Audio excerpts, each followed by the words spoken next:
Hello again, and welcome back to the Gifts of Pure Consciousness. Before we begin today's episode, let's take a moment to hold space for the weight many hearts are carrying. From the devastating plane crash in India to heartbreaking losses across conflict zones, the air feels heavy with futures altered forever. My deepest condolences to all those who are grieving. Ironically, as I sit here recording this, the world is observing International Yoga Day, a day meant to honor stillness, unity, and peace. And yet, in the midst of this message of peace, another wave of global uncertainty has swept across our shared reality. Another moment reminding us how fragile life truly is. Some days arrive with both celebration and sorrow, and today feels like one of them. If you're holding grief, fear, or confusion, my heart is with you. To be honest, I feel it too. But I also know this message matters. So even in the heaviness, I'm here, doing what I can with what I have. Sometimes there simply are no words, just a quiet prayer that somehow peace finds its way. If you're watching this in safety with breath and calm in your space, that alone is a gift, not to be taken for granted. As we explore equanimity today, this isn't coming from a place of detachment or privilege, but from something deeper, a quiet reverence, a reverence for life in all its complexity, its sacredness, and its undeniable fragility. I'm Utkarsh, and today we reflect on a timeless yet radical gift, equanimity. Before we can embody equanimity, we must first understand what it is and what it isn't. It's the ability to stay calm, clear, and steady, especially when everything around you is not. But don't confuse it for suppression. It's not about escaping emotion, it's about meeting it fully without letting it hijack you. Equanimity is presence of mind, a quiet inner stability that keeps you centered when life tilts off balance. Because the real threat isn't always what's happening, it's how much of ourselves we lose to it. While caution has its place, unchecked fear often hides beneath it, stopping us from moving forward. What we actually need is clear presence and courageous clarity. As Krishna says in the Bhagavad Gita, Dukheshu anudvigna manaha, Sukheshu vigatspruha, Vitaraga bhaya krodha, Stitadhir muni uchyate. He who remains balanced in pain and pleasure, free from fear and anger, is a sage of steady wisdom. Equanimity is not a shutdown, it's clarity, born from presence. Clarity doesn't come from theory alone. It's forged in the fire of real experience, through our emotions, confusion, and conditioning. So before we move forward, I want to share something more personal, a reflection on what it truly takes to build inner strength. We like to think we're rational creatures, and in moments of routine, maybe we are. But the moment something breaks that routine, a disappointment, a delay, a harsh word, emotion takes over. We spiral quickly. We get hijacked by fear, shame, irritation, confusion, or rage. And in that storm of emotion, a deeper test begins. And here's the humbling truth. You don't really know the strength of your mind until life hits you where it hurts. And unless the mind is trained, it will always be weaker than emotion. No quote or book can substitute what adversity teaches firsthand. It craves clarity, not from theory, but from trial. Because in the face of real pressure, what we have read isn't enough. It's what we have trained for that shows up. And that's where presence of mind is forged. Presence of mind isn't a talent, it's a muscle. And like any muscle, it grows with discomfort and discipline. The real work begins when you stop wishing life was easier and start building the spine to meet it as it is. Those who embody unshakable presence, leaders, sages, warriors, didn't get there by chance. They were forged in fire. They stayed centered not because it was easy, but because it was necessary.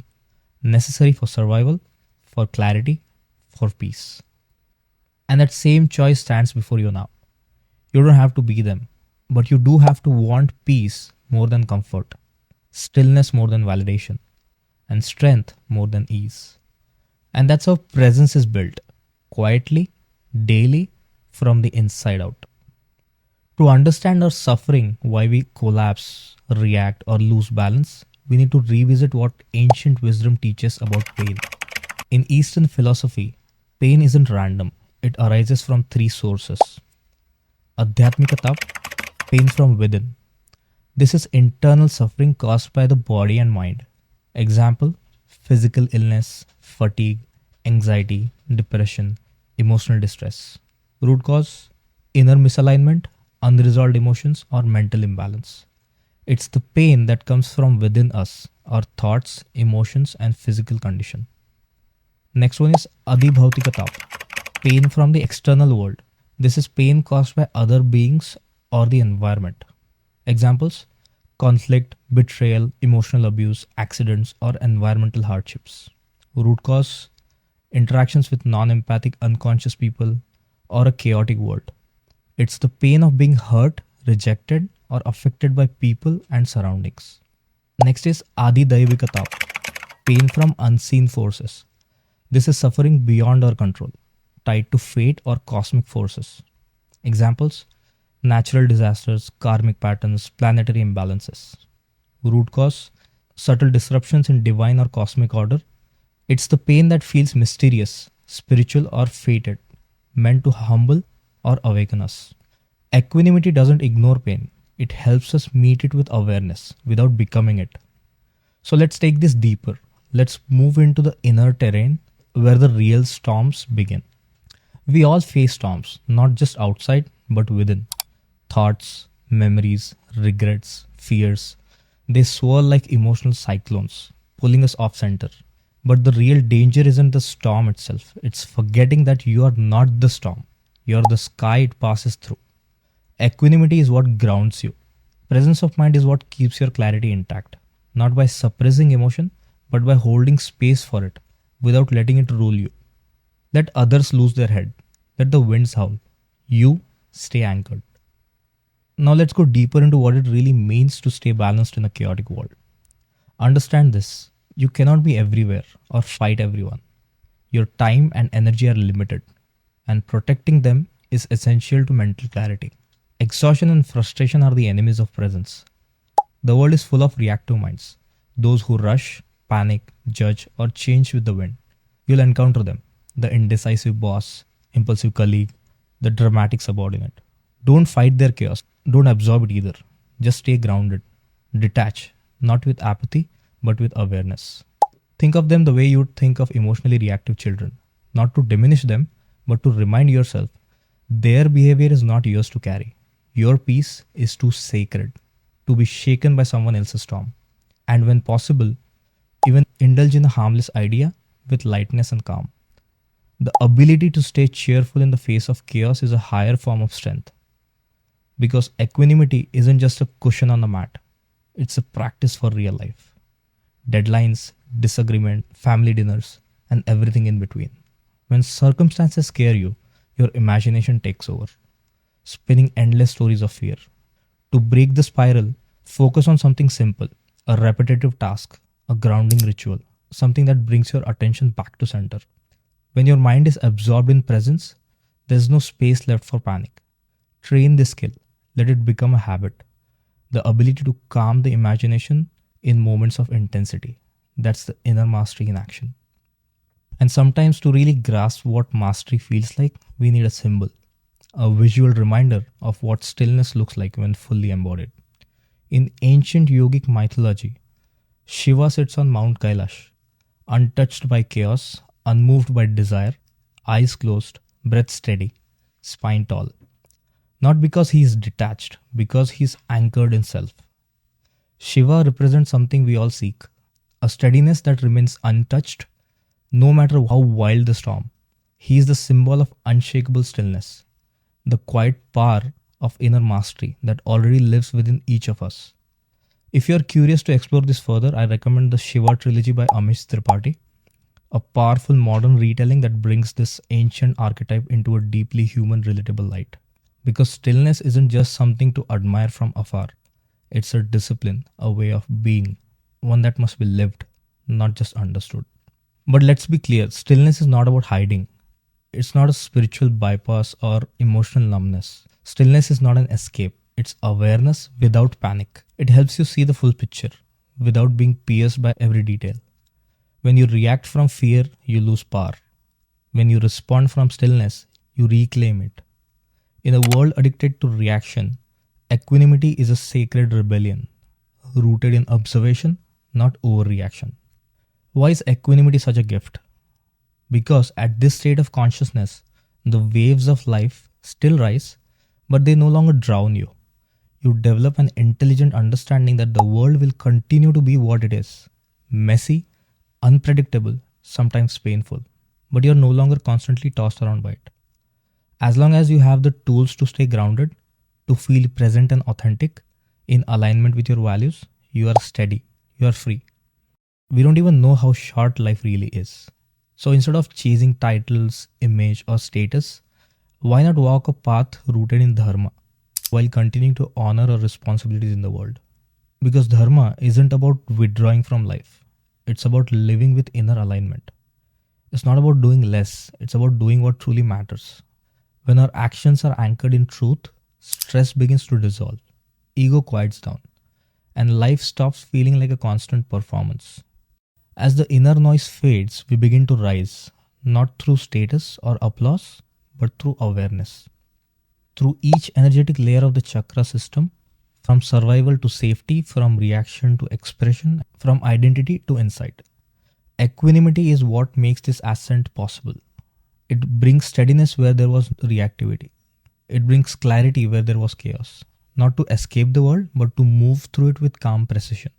Not just with passion, but with presence. Not just for success, but with alignment. It's not just peace, it's power. A power rooted in stillness and clarity about what truly matters. But what happens when that clarity fades? When the stillness is clouded and the anchor within slips out of reach? What rises then isn't always fear. Sometimes it's a slow burn, a dull discomfort that's easy to ignore but hard to escape. Not chaos, not crisis, just a persistent sense that something is off. Depression doesn't always announce itself as sadness. It can show up as exhaustion, a heavy body, a restless mind, a life that runs on autopilot but feels hollow underneath. The voice in your head whispers, "You're behind, you're not enough, you've lost your edge." But beneath the noise, there's a deeper truth. You have strayed from alignment, from the rhythm that once kept you steady. This isn't failure, it's feedback. A signal that how you're living no longer supports who you're becoming. Depression isn't just pain, it's a pause, an opportunity to realign. Because healing isn't about going back to normal, it's about building a new normal that honors your inner compass. And for that new normal to last, it has to be felt, not just understood. It's not enough to know, you have to feel safe being you. Equanimity isn't just a mental state, it's physiological. Your nervous system is constantly scanning for safety. And when it senses danger, real or imagined, it shifts into fight or flight. Muscles tense, breath shortens, focus fades. But conscious breathing or sacred mantra sends a different message. We are safe now. That signal travels through the vagus nerve, a powerful channel connecting your brain, heart, lungs, and gut. In my own meditation practice over the past year, I have experienced this firsthand. Mantra sadhana, rhythmic, intentional chanting directly activates this pathway. Each repetition gently tunes the nervous system to a frequency of calm and presence. Even deep listening, which I personally prefer, when done with full attention, can steady the breath, soothe the heart, and regulate the body's inner rhythm. This isn't just spiritual ritual, it's vibrational neurobiology. Each mantra whispers, "You're not broken, you're not separate, you're safe, aware, and cosmically aligned." Here's a short clip I've chosen to share in today's episode. It features Bob Roth, a renowned meditation teacher with over 50 years of experience in the field. He's one of the leading global voices on transcendental meditation, known for his clarity, wisdom, and grounded presence. Let's take a moment to watch this together, and then we'll unpack how it connects to the heart of today's conversation. It's no longer a luxury to say, I'm going to take some time out to meditate. It's now a necessity. Meditation just means thinking. And as the world gets more intense, we want to have practical tools that can help us deal with what's coming. In the 1600s, French philosopher Blaise Pascal made an extraordinary observation. All of humanity's problems stem from man's inability to sit quietly in a room alone, to simply coexist peacefully with ourselves. But what if we could coexist in peace with ourselves? What happens then? Well, few are better equipped to answer this question than Bob Roth, a man who has meditated every single day for more than 50 years. Transcendental meditation sets up the condition for the attention of your mind to turn within, and then automatically your active thinking mind just begins to settle down towards that unbounded source of thought. If you're curious about meditation, unsure how to begin, well, you, my friend, are in the right place. The mind is not a monkey. The mind does not wander aimlessly. The human brain and nervous system are hardwired to take deep rest at will. We've forgotten how to do it.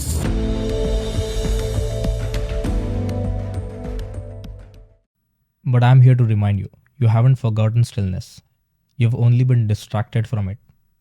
And with steady inner work, you'll remember just how powerful you really are. Not just spiritually, but scientifically. As I emphasized in the previous episodes, this isn't about showcasing personal change. It's about demonstrating what any human brain is capable of through dedicated practice. Neuroplasticity isn't a buzzword. It's a measurable, evidence-based process. Your brain can physically rewire itself, enhancing attention span, reducing hyperactivity in the default mode network, the region linked with rumination and ego-based narratives, improving executive function, emotional regulation, and long-term decision making.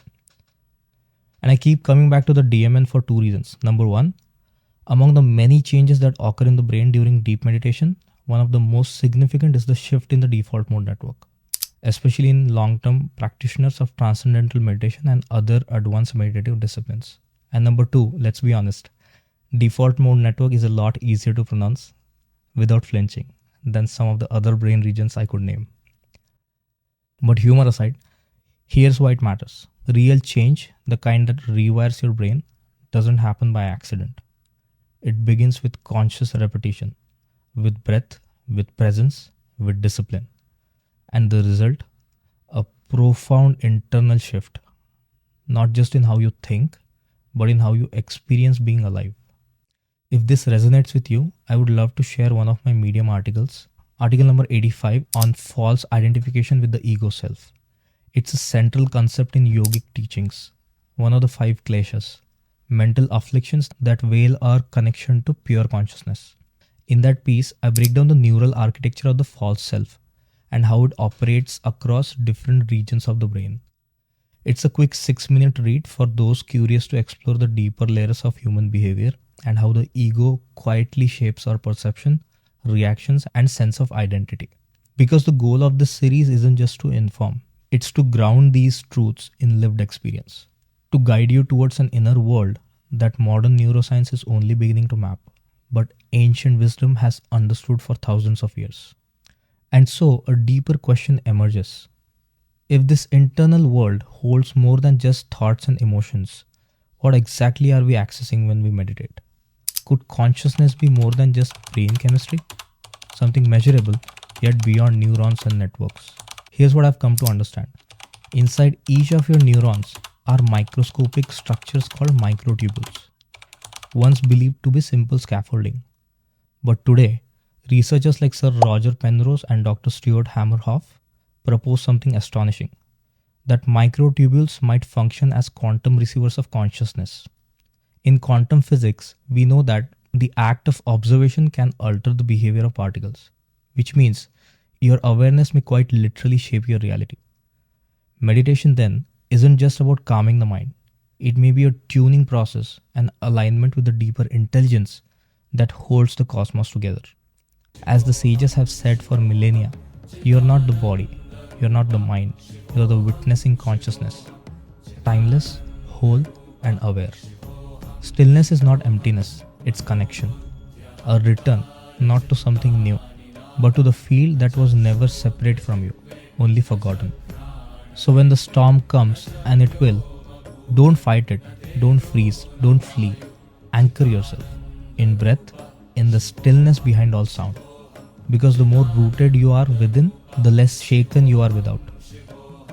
Equanimity is not an endpoint, it's a return to the clarity that's always been there, to the self that observes without reacting, feels without drowning, lives without clinging, and maybe, just maybe, it's the part of you that was never afraid to begin with. This episode may feel like a constellation of ideas: breath, nervous system, quantum physics, ancient text. But that's the nature of awareness. It's not linear, it's dot collecting. And unless we gather enough dots, we can't connect them. And without connection, we can't choose consciously. This work, weaving ancient wisdom, modern science, and inner practice, isn't just content, it's a quiet revolution. Rebooting humanity through pure consciousness isn't a trend, it's a patient, purposeful alignment with truth. It may take decades, maybe lifetimes, before enough souls awaken to the deeper reality that's always been here, silently waiting to be remembered. But we begin here, with breath, with stillness, with one bold inner shift at a time. This isn't theory, this is training. The fourth state of consciousness, equanimity, vairagya, they are not just ideas, they are a way of living, a framework for those ready to stop drifting and start grounding. In the next episode, we'll get practical. We'll break down the exact daily routine, the structure that trains your nervous system, sharpens your awareness, and anchors a life of clarity, calm, and inner power. No more waiting, no more wandering. We turn insight into embodiment and intention into alignment. Until then, stay rooted, stay aware, and stay kind. See you in episode 9. Namaste.